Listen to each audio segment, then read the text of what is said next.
আমার ভাইরা, ঈসা আলাইহিস সালাম যে প্রশ্ন করেছেন এই প্রশ্নের উত্তর দিতে পারে নাই। হুজুর যখন উত্তর দিতে পারে না, হুজুরে বলে এর উত্তর আমি জানি না, তুমি বলো তার উত্তর কি হবে। আর অনেকদিন পর্যন্ত এই মসজিদে ইমামতি করে আসছি, পড়াইতেছি, কিন্তু এমন প্রশ্ন কোন বাচ্চা আমারে করে নাই। তুমি আজকে আমার এমন প্রশ্ন করছো, ঠিক আছে তুমি প্রশ্ন উত্তরটা বলো। হুজুরে উত্তর দিতে পারছেনি। এবার ঈসা আলাইহিস সালাম বলে ঠিক আছে আমি প্রশ্ন উত্তর দিয়াম, এর আগে একটা কাজ করতে হবে। বলে কি? আমনে না মেন সিয়ারতে, আমনে হুজুরের সিয়ারতে না মেন, আমনে ছাত্র জায়গাতে, আর আমি গিয়া বসি হুজুরের সিয়ার। কি বলেন ঠিক না বেঠিক? তুমি তো উত্তর দিতে পারলা না, তাহলে আমি যদি উত্তর দিতে হইব তো তুমি আমার জায়গা দাও, আর আমি তোমার আসনে গিয়া বসি। কন্যা সুবহানাল্লাহ, আরো আস্তে কইেন সুবহানাল্লাহ। সুবহানাল্লাহ বলে সওয়াব আছে না? কি বলেন আছে না? সুবহানাল্লাহ কই ফরন লাগে, আলহামদুলিল্লাহ কই ফরন লাগে, ইডো তো আমরা জানি না। কি কর? আমি এক মসজিদে জুম্মার নামাজ পড়াইতাম গাউসিয়া, তো হঠাৎ করে কারেন্ট গেছে গা, বড় হ্যাঁ হ্যাঁ, কারেন্ট গেলে কি হ্যাঁ কো নাকি? কারেন্ট গেলে কি কো? ইন্না লিল্লাহ।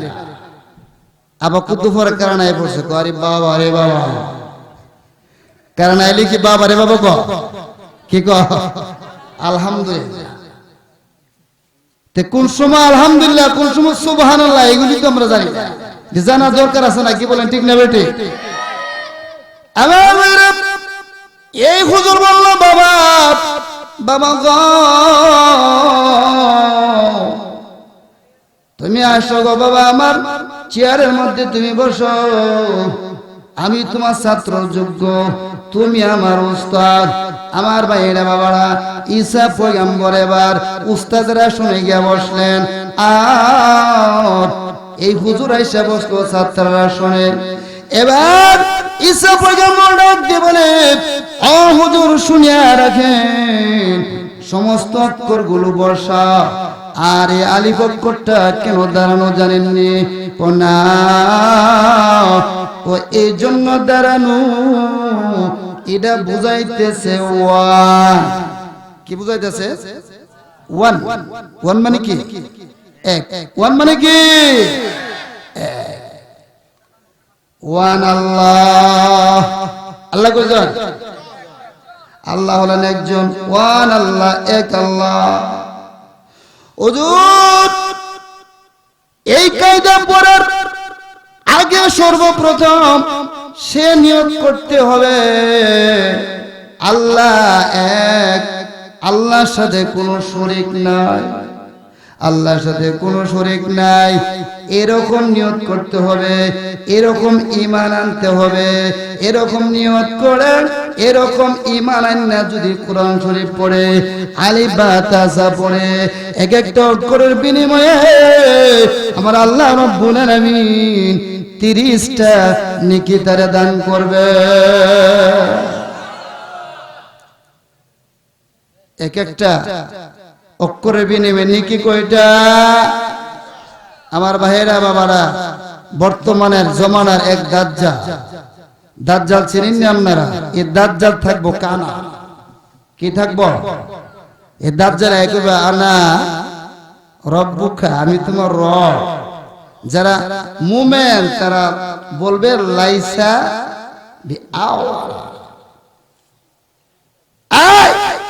তুই রব কেমন হলি? তোর দি সফ না কানা, আমার হুদা কি কানা? কি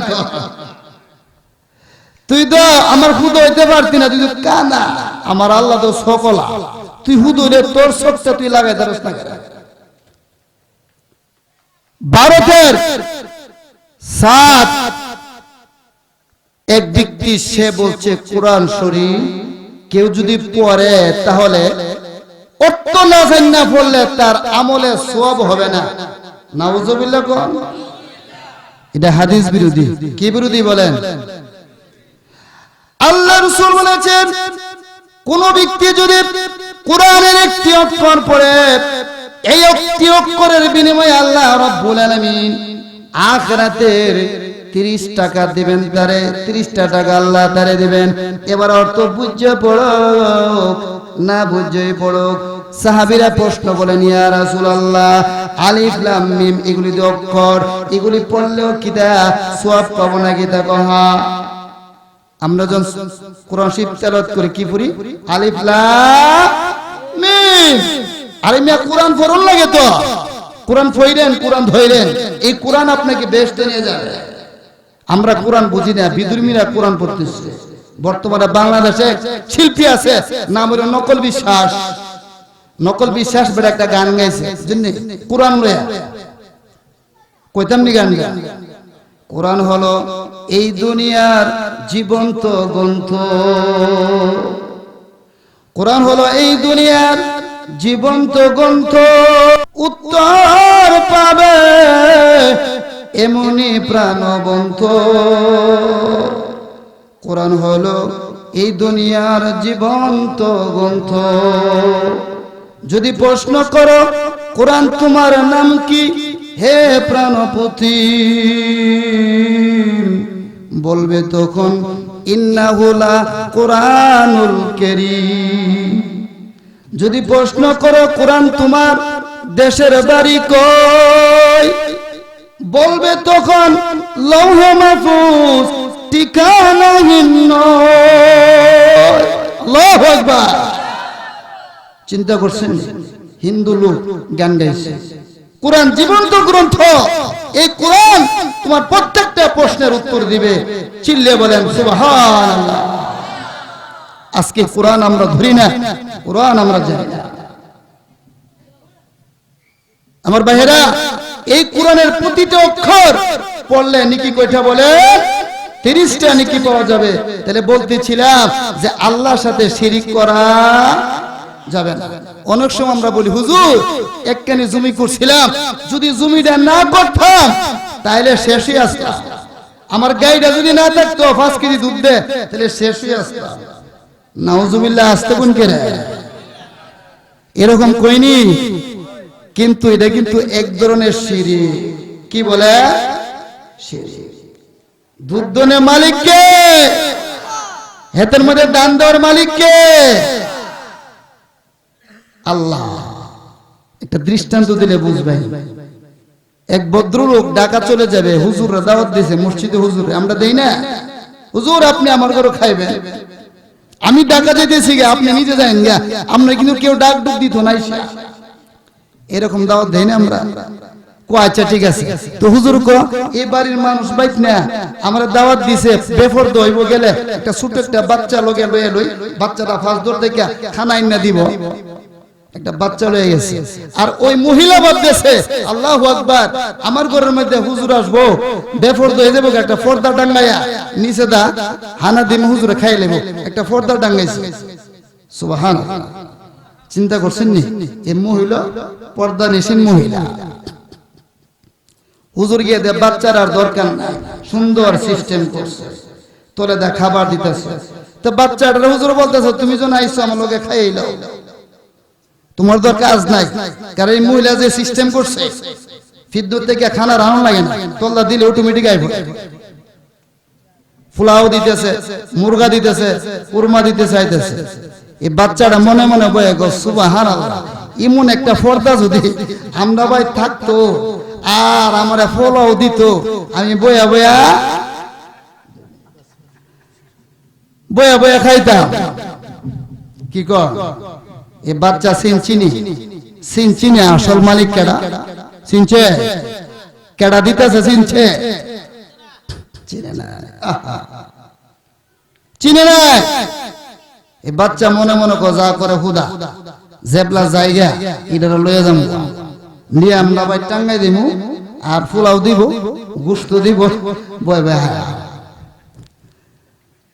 আহা, কিন্তু ভিতর থেকে কেডা কারিগরি করতেছে এটার কিন্তু খবর।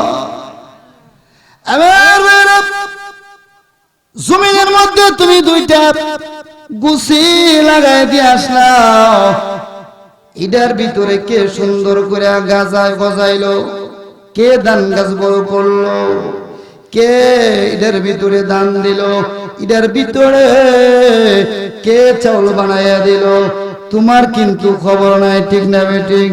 আমার ভাইয়েরা, গাবি 5 কেজি দুধ দেন, 10 কেজি দুধ দেন, কিন্তু ওই গাবিরে যদি আপনি জবাই কইরা টুকরা টুকরা কইরা ফেলেন, এক ফুটা দুধ পাওয়া যাবে না, ঠিক না বেঠিক? আর ওই গাবির আড়ালে, ওই জমির আড়ালে বসে বসে আমার মাবুদে কারিগরি করতেছে, আমার আপনারা খাওয়াইতেছে। বাবারা, ঠিক না বেঠিক? তো যাই হোক, আমি তো আপনাদের এলাকার সন্তান। হ্যাঁ, আমার ওয়াজ আপনারা প্রায় শুনে থাকবেন, আমার জন্য আপনারা দোয়া করবেন। আসলে আমি আপনাদের জন্য, আপনাদের কাছে দোয়ার জন্য আসছি। আমি মহল্লা মাদ্রাসায় খেদমতে আছি, পাশাপাশি মাওলানা কফিলউদ্দিন সাহেব হুজুরের মহিলা মাদ্রাসা, এটা তো এখন মাশাআল্লাহ বড় মাদ্রাসা হয়ে গেছে। আর একটা ক্লাস বাড়াইলে দাওরা হাদিস হয়ে যাবে, মেশকাত পর্যন্ত হয়ে গেছে। এখানে আল্লাহ আপনাদের দোয়া, মেশকাত পড়ায়, তাফসীরে জালালাইন পড়ায়। আমার জন্য দোয়া করবেন, আপনাদের মেয়েদেরকে এই মাদ্রাসায়, পুরুষের মাদ্রাসায় দিবেন। কি বলেন, দিবেন কিনা? দিবেন। হুজুররা, আলেমারা কোনদিন না খায়া থাকে না, ঠিক না বেটি? আল্লাহ পাকি তাদের রিজিকের ফয়সালা করে। তা আল্লাহ রাব্বুল আলামিন আমাদের সবাইকে আল্লাহর একত্ববাদের মেনে দুনিয়াতে চলার তৌফিক এনায়েত করুক। আমরা সকলে বলি আমিন। ওয়া আখিরি দাওয়ানা আনিল হামদুলিল্লাহি রাব্বিল আলামিন। আসসালামু আলাইকুম ওয়া রাহমাতুল্লাহ।